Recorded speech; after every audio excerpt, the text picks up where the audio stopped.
So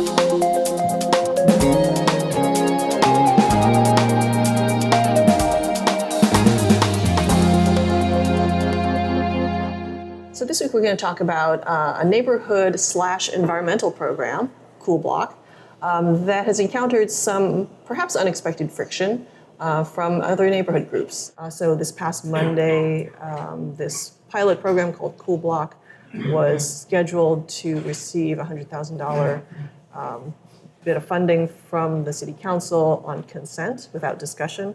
That was protested by some residents. So, Sue, what is the crux of this dispute over Cool Blocks?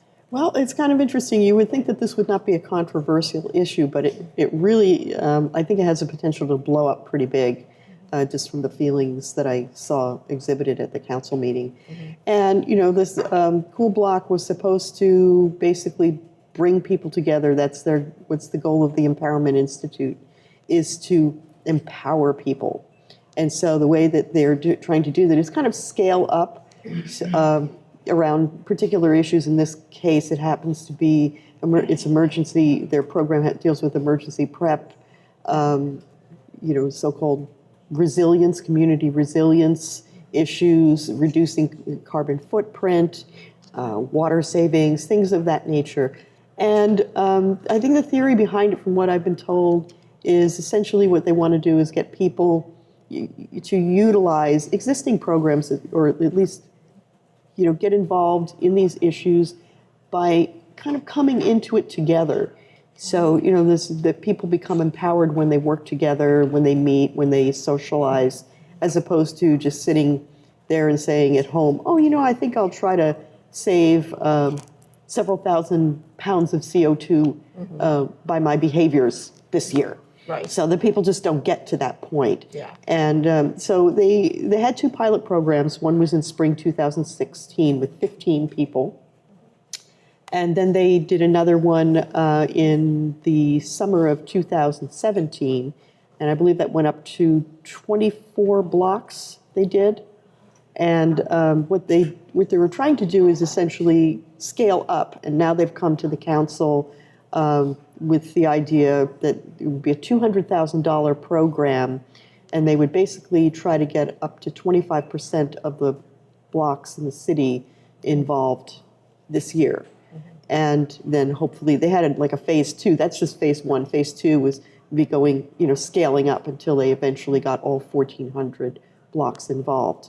So the crux of the problem is that there are other residents who are not in favor of this expenditure? Yes, and it was kind of an eyebrow raiser that one of the biggest and most powerful in the city is Palo Alto Neighborhoods, which basically has 35 neighborhoods within the city as members, and they came out very strongly against this, saying, it's too big of an expenditure for the city. It was a volunteer program up to this point. It should remain a volunteer program. Those are some of the issues. They feel that the metrics, that there really hasn't been, any real way of tracking the information that's put out there. Supposedly, they said on average that households each saved about 7,000 pounds of CO2, just as an example. It was basically a 32% reduction in CO2 output, just as an example. So the question really is, does the city want to invest $100,000 this year? Yes.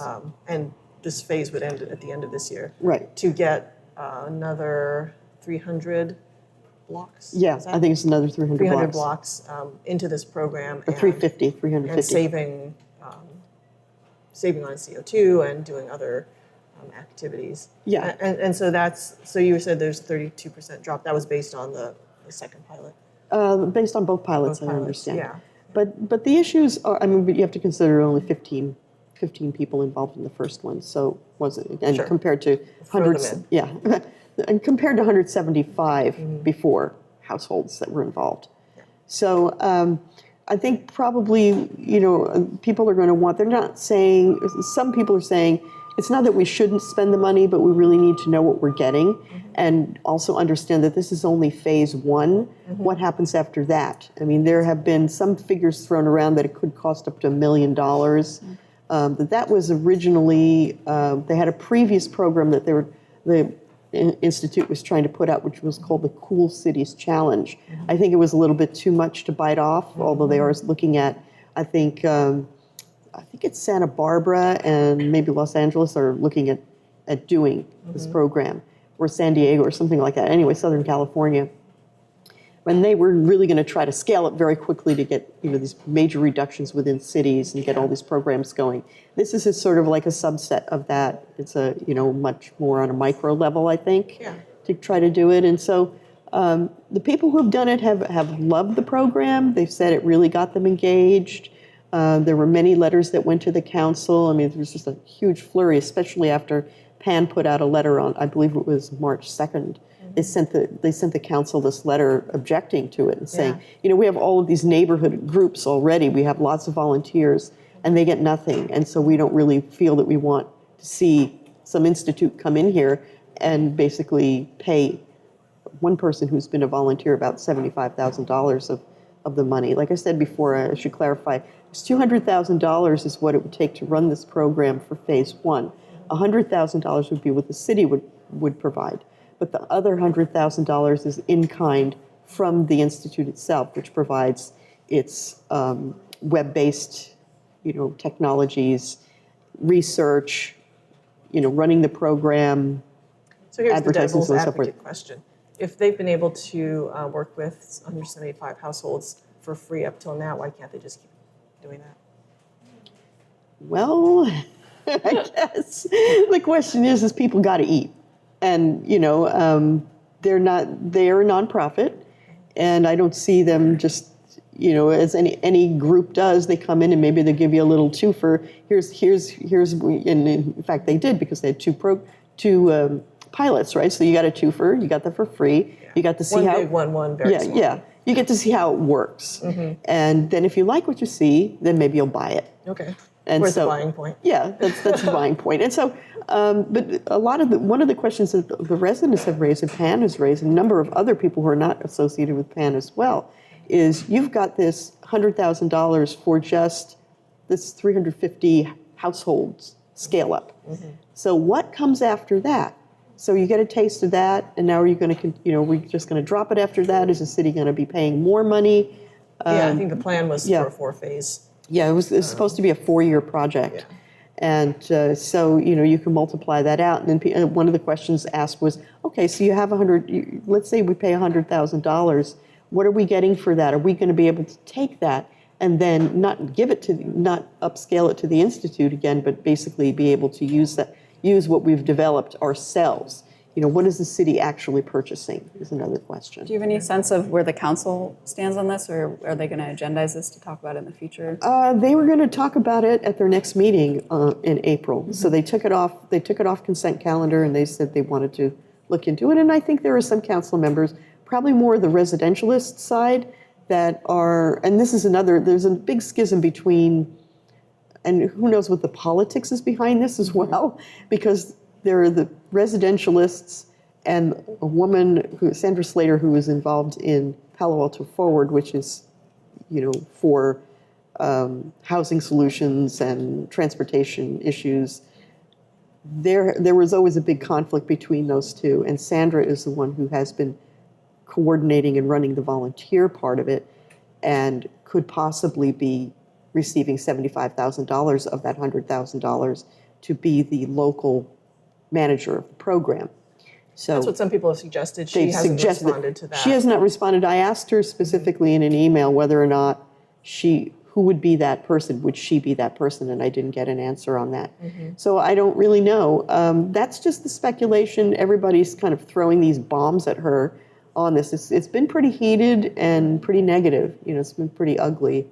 There have been some accusations made that, there aren't any proof of people said that she's on the board of the Institute, and there's no proof of that. She said she's never been a board member, that people have said she works for the city. She says, I don't work for the city. At this point she doesn't anyway. So, it seems like having a new program like this just coming into the council, whether or not there's politics behind it or not, without any discussion, is just kind of not a smart Yeah, and political move. people have pointed out that our city manager Jim Keene is also he's listed on the institute's website as an advisor, and to both the Cool Block and the Cool Cities Challenge. But as Gennady has pointed out to me before, we don't know whether or not he hears this all the time as the city beat reporter. People are always trying to kind of point out, oh, somebody's got a conflict of interest, but they're not taking any money. But this is his baby. I mean, it's something that's important to him, I think, from what I read in the staff report, that he's very pro this program. Mm-hmm. So I think people also feel they've gone to, a lot of the neighborhood groups have felt that they've gone to the city before and said, why don't you fund us? Why don't you give us more money for our programs and our ideas? And they feel they haven't really gotten anywhere. So that's one of the arguments they were making at the council meeting, too. Yeah, and we shouldn't ignore the fact that there was a program spearheaded by Mayor Yahweh Ye a couple of years ago, which was a neighborhood grant program. Right. So it's not that there's been no money right. afforded to the neighborhoods. Yeah, and that has gone on. I don't know if it's happening this year, but I know it's gone on every year for the past few years. Yeah. But the other thing, too, is that people said that, they didn't get involved. People who were involved in it say we weren't getting really involved in these other programs that the city has, like emergency service volunteers, healthy cities program, things that the city has that are already in place, which is the argument that has been made by the people who are really questioning the reasons why we spend this money. And so the people who have been involved in the program basically say it was a great program and it got me involved and it helped me build a sense of community that I didn't feel existed before. Mm-hmm. So the pure accountability model works for them. Yeah, otherwise the programs are sort of just, as they said, in silos. Mm-hmm. And then, not to say nobody gets involved in them, but they're missing a whole group of people that could get involved. Yeah. Okay. Well, it'll come back before the council tentatively in April, so yes. We'll follow it up then. Okay. That's a wrap for today. Thanks very much. You can always find us on paloaltoonline.com. If you want to talk about either one of these issues, there are debates going on already at paloaltoonline.com/square, which is Town Square, our community discussion forum. We always ask that you subscribe or like below, and that wraps it up for this week. We'll see you next week.